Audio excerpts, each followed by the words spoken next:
The lobby smelled like money. Not the loud kind, not cologne and marble and chandelier glare. This was quieter, cedar and old leather and whatever they used to polish the brass fixtures that caught the afternoon light just so. Nora Calloway noticed it the moment she pushed through the revolving door, the same way she noticed most things, without saying a word about it. She was wearing a gray cardigan, the kind you pull from the back of a chair on a Tuesday morning. Her hair was pulled back, not styled. She had a tote bag on her shoulder, canvas, with a faded print of a museum she'd visited 15 years ago, and never thrown the bag away because it held things well. She looked, to anyone glancing up from the front desk, like a woman who had wandered in from the wrong side of the building. That was fine. Nora had stopped caring what lobbies thought of her sometime around her 43rd birthday. She crossed to the seating area near the windows. The good seats, the ones with the low walnut tables and the chairs that actually supported your back, and set her bag down.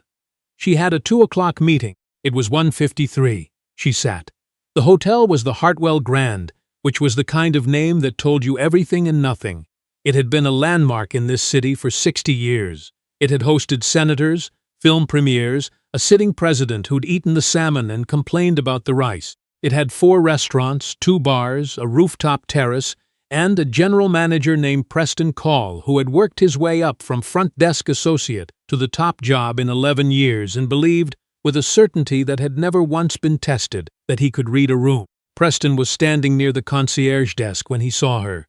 He watched for a moment, the cardigan, the canvas bag, the way she just sat down like she owned the place. In the Hartwell's premier lobby lounge, which was technically reserved for hotel guests and members of the private club on the 14th floor, he straightened his jacket and walked over. "Excuse me." Nora looked up. She had calm eyes, the kind of calm that isn't practiced, the kind that's just what's left after a long time of having nothing to prove. "Hi," she said. "Are you a guest of the hotel, ma'am?" He waited. As though the absence of elaboration was itself suspicious, she didn't elaborate. "This seating area," he said, keeping his voice at that particular pitch, professional, firm, just slightly above condescending, "is reserved for hotel guests and members of the Hartwell Club. I'm going to have to ask you to wait in the public atrium. That's just past the main entrance, on your left." "I have a meeting here," Nora said, "in 7 minutes. I understand that. The atrium has seating available." "The atrium," Nora said, "has 4 chairs and a wall of brochures about harbor cruises." Preston's expression did something careful. He was too experienced to let annoyance fully surface. "Ma'am, I've explained the policy. If you'd like to wait for your party in the atrium, I'll wait here," she said simply, not defiantly, not loudly. The way you say something when you've already decided and the deciding is done. Something shifted behind Preston's eyes. He looked at her, the cardigan, the bag, the quiet that she wore like a coat, and made a calculation. It was the kind of calculation that happens in a half-second, below conscious thought, built from years of assumptions that had never been examined because they had never needed to be. "I'm going to have to ask you to move," he said, "or I'll need to call security." Nora looked at him for a moment. "Okay," she said. She reached into her canvas bag and took out her phone. Preston called security. He did it from the concierge desk, speaking quietly, his back half-turned like a man who believed the performance of discretion was the same thing as discretion itself. He asked for Marcus, the head of hotel security, and told him there was a situation in the lobby lounge that needed handling. What he did not do, in that moment, was wonder why the woman in the gray cardigan was so calm. He probably should have wondered that. Marcus Finley had been head of security at the Hartwell Grand for 6 years. He was a careful man, methodical, the kind of person who reads situations before he walked into them. He came down from the security office on the 2nd floor, took one look at the lobby lounge, and saw a woman sitting quietly in a chair with a phone in her hand and an expression that suggested she had been in more difficult rooms than this one and had found them wanting. He walked over. "Ma'am," he said. "Hi, Marcus," she said. He stopped. "I'm sorry, do we know each other? We've met twice," she said. "Once at the ribbon cutting in March and once at the board dinner in October. You were working security for both." Marcus Finley stood very still. "I'm Nora Calloway," she said. The name moved through him the way names sometimes do, not immediately, and then all at once. His face did something that was not quite recognition and not quite dread and was, in fact, a little of both. because Nora Calloway, the Nora Calloway, was the majority stakeholder of Callaway Meridian Holdings, which was the parent company of the Hartwell Group, which owned the Hartwell Grand, and 11 other properties in 7 cities, and a hospitality fund that was currently in the process of acquiring 3 more. She was, in the most direct and literal sense of the phrase, the woman who owned the building he was standing in. "Mrs. Calloway," Marcus said. His voice had changed completely. I apologize. I was told there was." "I know what you were told," she said. "It's all right, Marcus. It's not your situation to apologize for." She looked across the lobby to where Preston Caul was standing near the concierge desk, watching, and the expression on his face had begun to go wrong in the way that expressions go wrong when a person realizes, all at once, that the story they have been telling themselves is not the story that was actually happening. Nora stood up. She smoothed her cardigan. She picked up her canvas bag. "Would you mind asking Mr. Caul to join us?" she said. "And I'd like someone to call David Fenn in corp. He should hear this in real time." Preston Caul walked across the lobby the way a man walks when he doesn't yet know he should be running. He had the professional smoothness of someone who had managed difficult guests for over a decade, and he deployed it now like a shield, that slight forward tilt, the measured pace, the expression that said, "I am in control of this situation," even as the situation was actively leaving him behind. He saw Marcus Finley standing next to the woman in the cardigan, and something in Marcus's posture was wrong. Not wrong in a security sense. Wrong in the way that people stand when they are in the presence of someone they weren't expecting. "Mr. Caul," the woman said. "Ma'am." He nodded. Still smooth. Still managing. "I see there's been some confusion." "There hasn't been any confusion," she said. "That's actually the problem." He looked at Marcus. Marcus looked at the floor. "My name is Nora Calloway." The smoothness cracked. Not all at once. It was more like the surface of ice on a pond, the kind of crack that starts small and then finds its way outward in every direction, before you've taken another breath. His face went through several things in rapid succession: disbelief, recalculation, and then something that might have been the beginning of genuine fear, though he was still working very hard not to let it become that. He started. "You asked me to leave the lobby lounge," she said. "Twice, and when I declined, you called security. I want to make sure I have the facts right before I speak to anyone from corporate, because I prefer to be accurate. Mrs. Calloway, I didn't know who." "No," she said. "You didn't, and that's the part I'd like to talk about." She said it without malice. That was the thing that would stay with the 3 or 4 members of the hotel staff who were close enough to witness this exchange, and who would later tell the story in that particular way that hotel staff tells stories, quietly, in break rooms, over coffee that had been reheated once too many times. She wasn't angry. She wasn't performing righteousness. She was just very, very clear. "You looked at me," she said, "and you made a decision. You didn't ask if I was waiting for someone. You didn't ask if I had a reservation, a meeting, a membership. You saw what I was wearing and where I was sitting, and you decided I didn't belong here. And you asked me to move, and when I didn't move, you called for backup." She paused. "In a building that I own." Preston opened his mouth. Nothing came out of it that was useful. "What I'm trying to understand," Nora said, and her voice was very quiet now, the way voices get when they don't need volume to carry weight, is whether this is a training issue or a character issue, because the response to those 2 things is different. David Fenn, the chief operating officer of Callaway Meridian Holdings, arrived at the Hartwell Grand 31 minutes after Nora sent him a text that said, "I need you at the property. Not urgent." But soon.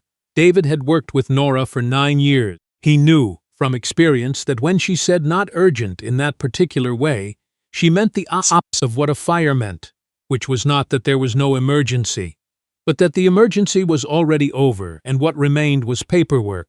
He found her in the hotel's small executive meeting room on the 2nd floor, seated at the head of the table with a cup of tea she'd asked for and received without incident. Preston Caul was seated across from her. He looked like a man who had been standing in the rain for a long time without an umbrella. David sat down. Nora walked him through it, plainly, without drama, the same way she walked through quarterly reports. The request to move, the repetition of the request, the call to security, the fact that there had been 3 other people in the lobby lounge when she arrived, a man in a tailored suit reading a newspaper, a woman with a laptop and 2 shopping bags from a store that charged $400 for a scarf, and neither of them had been approached. David listened. He was good at listening. It was one of the things Nora had always valued about him. When she was done, he looked at Preston. Preston had spent the 31 minutes since the lobby trying to construct a version of events that was defensible, and he had failed, because there was no version of events that was defensible. He knew it. He'd known it from the moment he'd heard her name, but he'd been hoping, in that way that people hope when hope is all they have left, that there was some exit he hadn't found yet. "I followed hotel policy," he said finally. "The lounge is reserved. The policy," David said, "does not instruct you to remove individuals based on appearance. The policy instructs you to verify guest status." "Did you ask her if she was a guest?" "I asked if she was a guest, and she told you she had a meeting." Silence. "Did you ask who the meeting was with?" More silence. "Did you ask for any form of verification before you called security?" Preston's jaw was tight. "No." David looked at Nora. Nora was looking at her tea. "Preston," she said, without looking up, "how long have you been with the Hartwell properties?" 11 years. "That's a long time," she said. She picked up the cup. "Set it down. Long enough to know that we don't do things this way. That's not the standard I built these properties around. It's not what the name means." She finally looked at him. "I think you know that."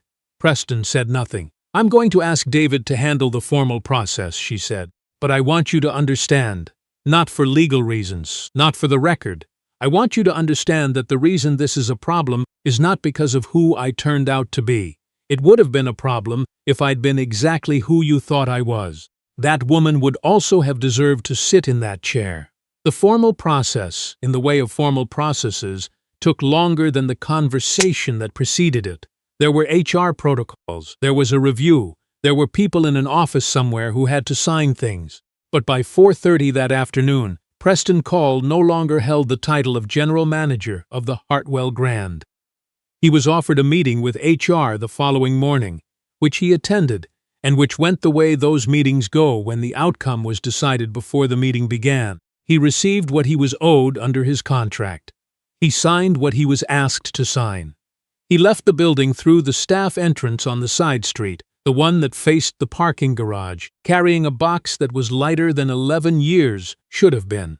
The lobby looked the same without him. That was one of the things about buildings like the Hartwell.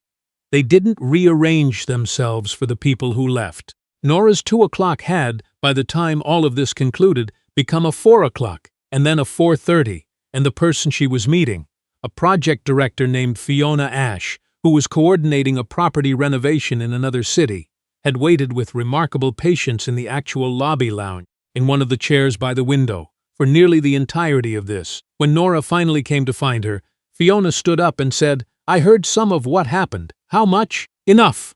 Fiona paused. "Are you all right?" It was a simple question.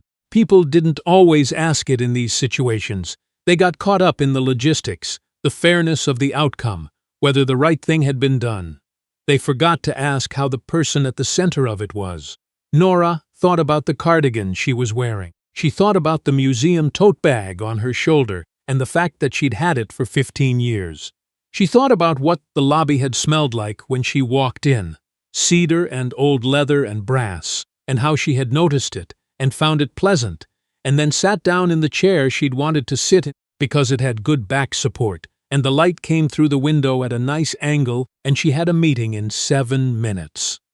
She thought about the way Preston Caul had looked at her, the half-second of calculation, the certainty that she knew because she'd seen it before, not always from this direction, not always with this resolution, but she'd seen it before and she would almost certainly see it again. "I'm fine," she said, because she was. "Let's talk about the renovation."